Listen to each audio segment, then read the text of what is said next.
अलग अलग विभाग डिविजन કરવામાં આવે છે। જેમ કે ધોરણ 9 ની અંદર દર મહિને તમને 10 મહિના સુધી 500 રૂપિયા મળે છે, એટલે કે એક વર્ષની અંદર 5000 રૂપિયા એક કન્યાને મળવા પાત્ર રહે છે।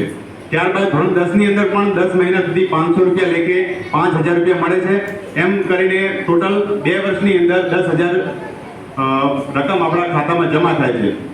ત્યાર પછી જ્યારે ધોરણ 10 ની પરીક્ષા આપણે પાસ કરીએ છીએ ત્યારે બાકીના 10,000 રૂપિયા આપણને મળવા પાત્ર રહે છે, એટલે કે 20,000 રૂપિયા ધોરણ 9 અને 10 ઉચ્ચ માધ્યમિક શિક્ષણ પૂરું કરી ધોરણ 9 અને 10 નું ત્યારે આપણને 20,000 રૂપિયા મળે છે। બાકીના 30,000 રૂપિયાની રકમની અંદર ધોરણ 11 ની અંદર જ્યારે આપણે પ્રવેશ મેળવીએ છીએ ત્યારે 10 મહિના સુધી 750 રૂપિયા લેકે 10 મહિના સુધી તમને 7,500 એક વર્ષની અંદર મળે છે।